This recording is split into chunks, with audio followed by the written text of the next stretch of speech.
I lost my son to the calamity. The three Seedseers are all together. Some say you couldn't take a step without stumbling over a body.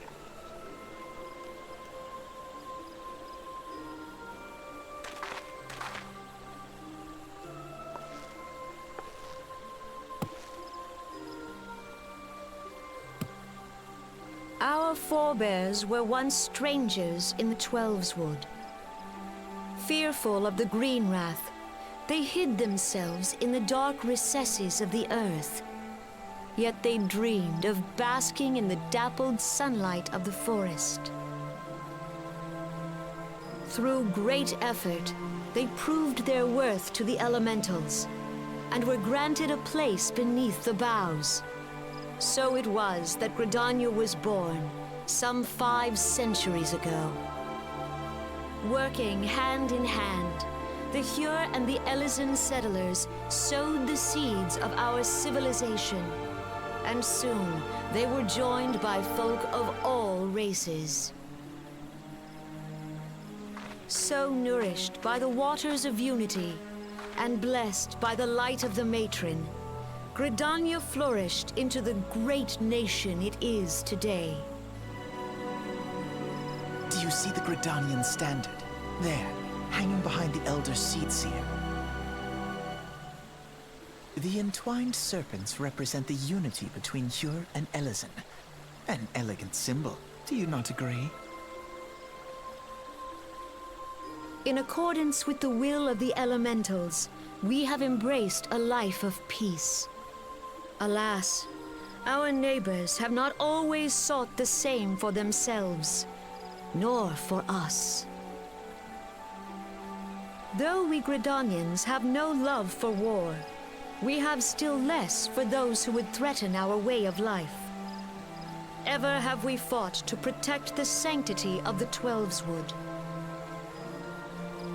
When the Garlean Empire brought its war of conquest to Eorzea, we rallied under the noble standard of the Twin Adder that we might push back the encroaching darkness. And it was we who prepared the ground for the reformation of the Eorzean Alliance, that all the peoples of this realm might stand united against the common threat.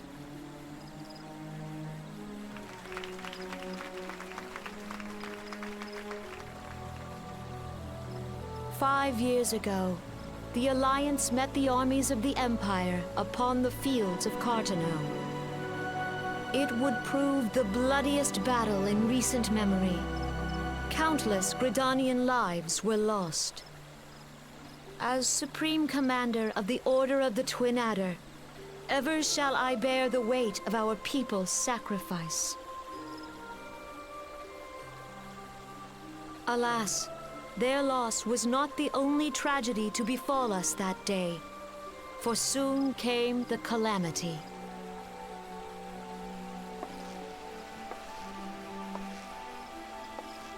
The scars borne by our forest are a constant reminder of its violence.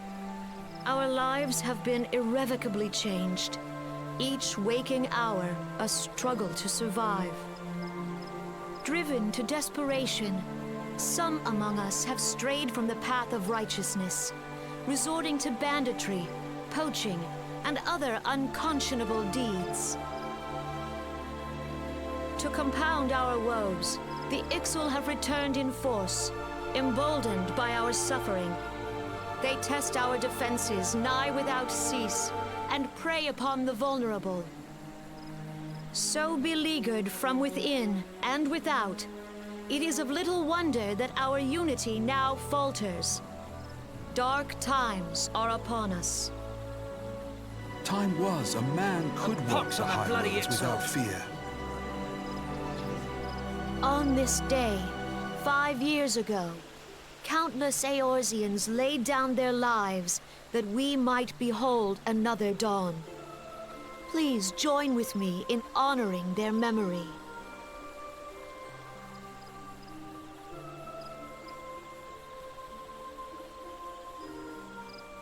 And how do you propose to honor the memory of those you cannot remember, pray tell?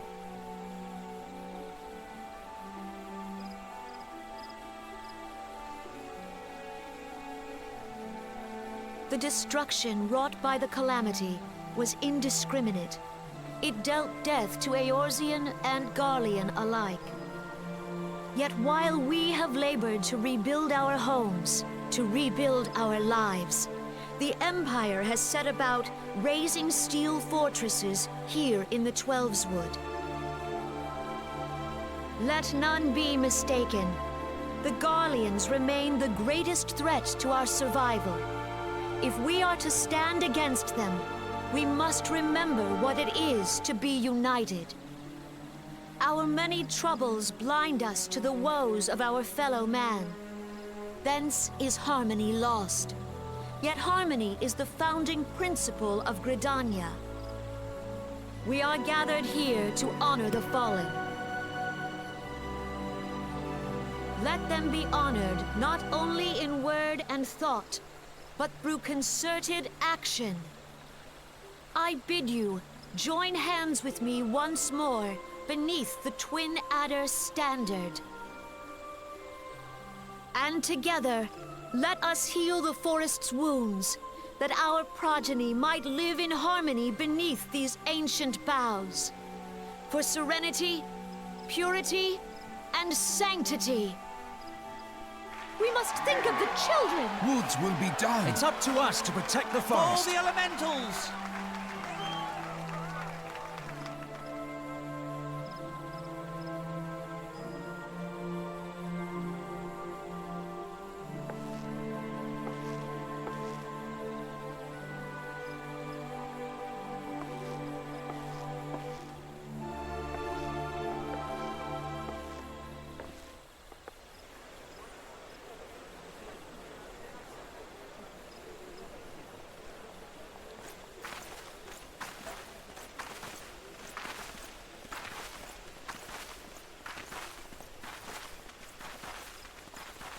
If you'll permit me, Alfino. And my sister, Alize, at your service. I saw at a glance that you were a fellow traveler. You might call us students of history, sampling the realm's remembrances in pursuit of enlightenment.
Behold, 'tis the Sultana Nanimo herself! And Roban as well!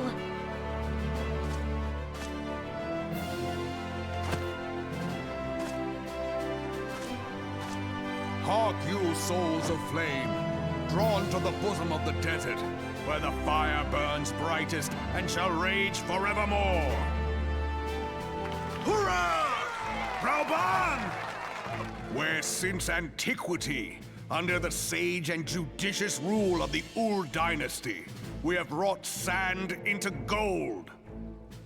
Where by the grace and glory of Naldal have our brave sons and daughters flourished and prospered. I speak of Ul'dah!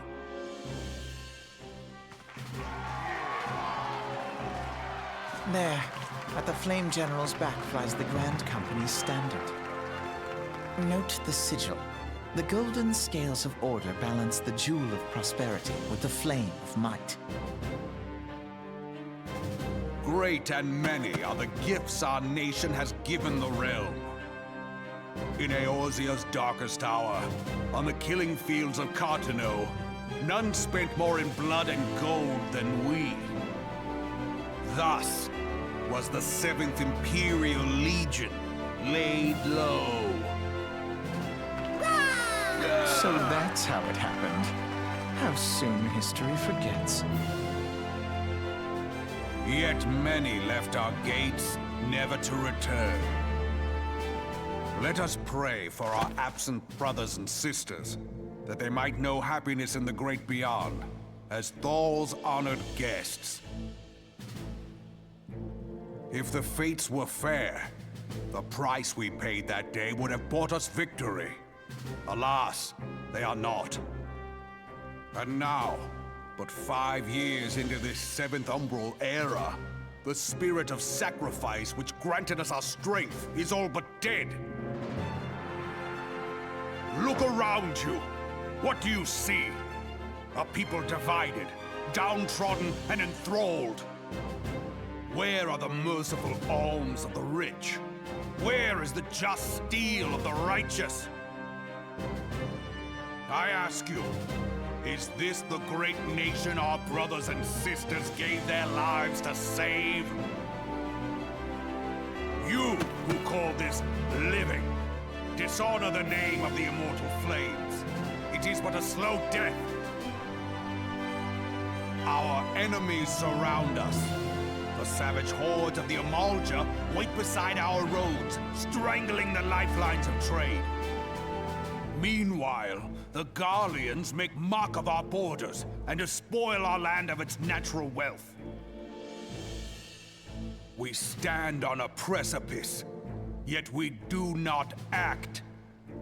Whether trader or soldier, monetarist or royalist, all must recognize that a divided Ul'dah stands to fall. Victory and fortune walk hand in hand. Ye who seek glory and wealth, look not to what little you can snatch from your neighbor, but to the boundless wealth of the world beyond. Now is the time to unite.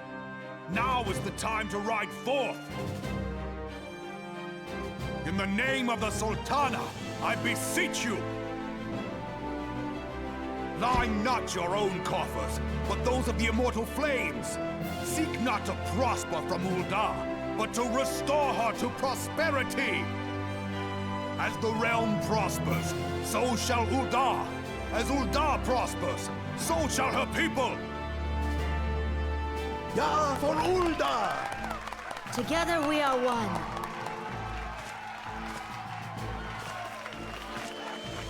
Your Grace. Rauban?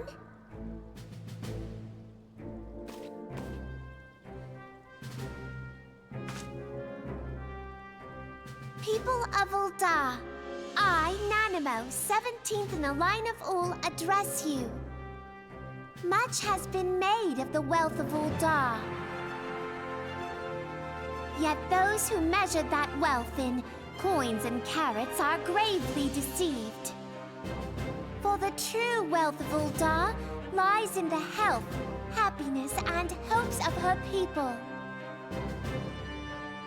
Beloved subjects, I bid you raise aloft the torch of Ul'dah, that her flames might serve as a beacon for all Eorzea to see.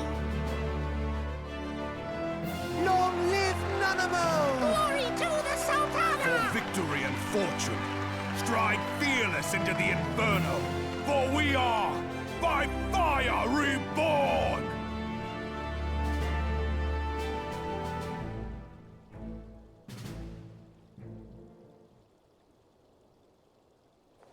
Forsooth! The time is now! I fancy meeting you again.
The Garleans are another matter altogether. So much for our alliance. It's sunk beyond the seabed.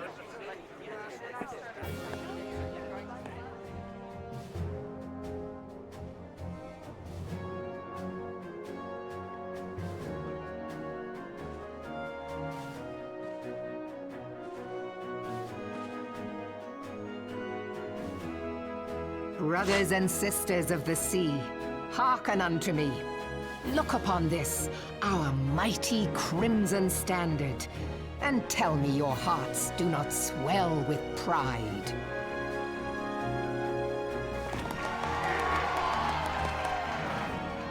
"700 summers have come and gone since our forefathers first ran aground in this fertile bay. In that time, guided by the Mother of Oceans, Limsa Lominsa has grown from humble fishing village to uncontested ruler of the 5 seas and beyond.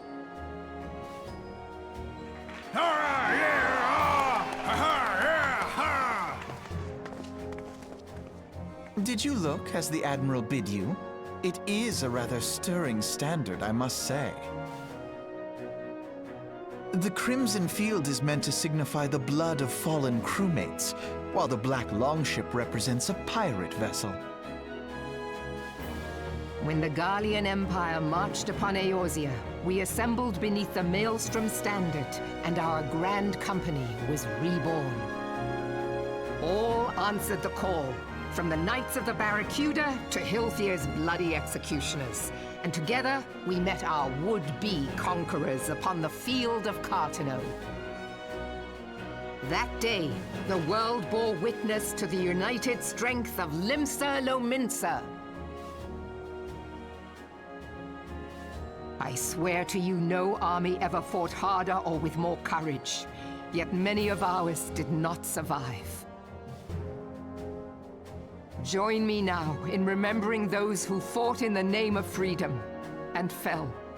May their souls be returned to the sea.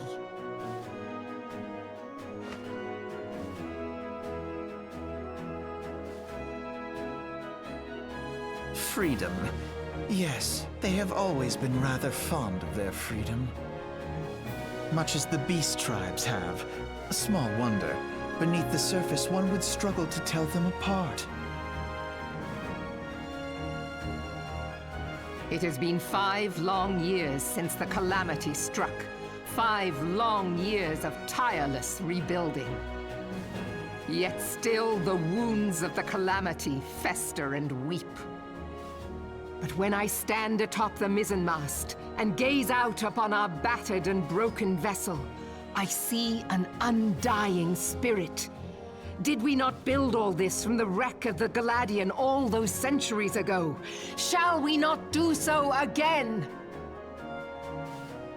Yet there are those who would see this ship of ours sink beneath the waves of the restless Rotano.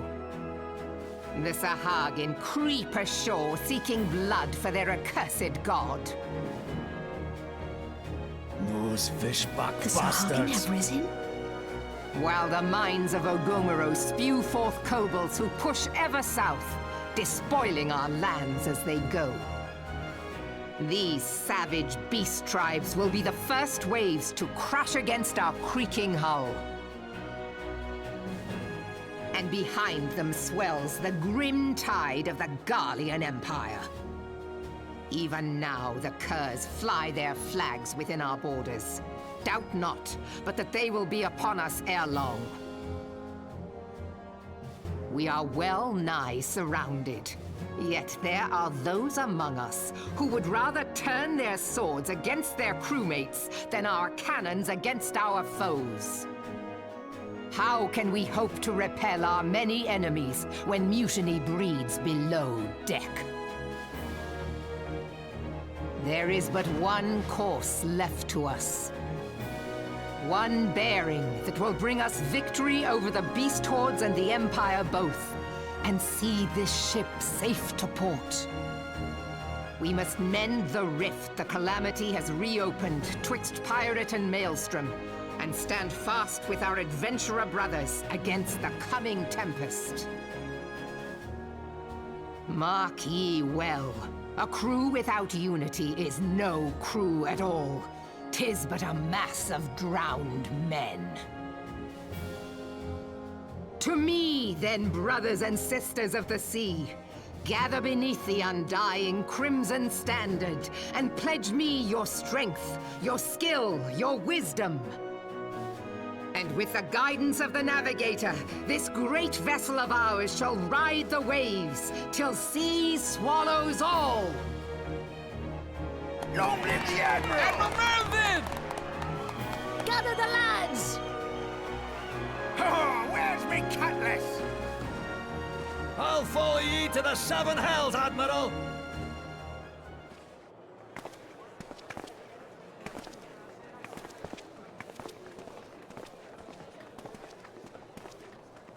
Fancy meeting you again.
The gods only know what grand company our adventurer friend will keep.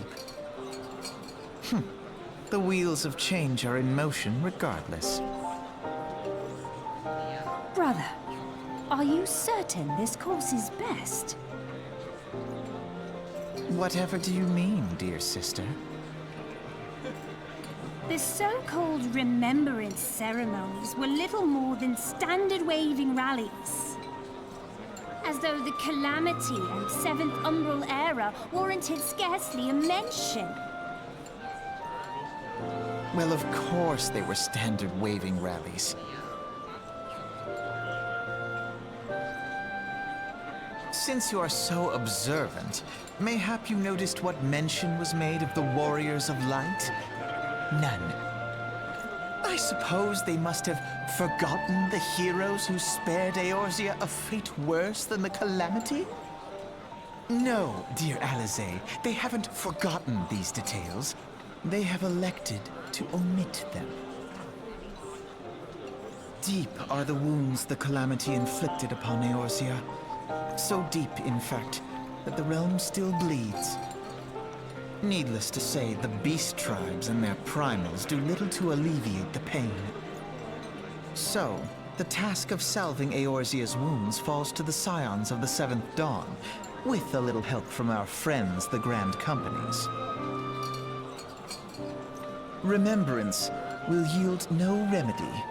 If our world is to heal, we must put the horrors of the Calamity behind us. Our grandfather would never entrust the fate of the realm to despots who rewrite history to their convenience.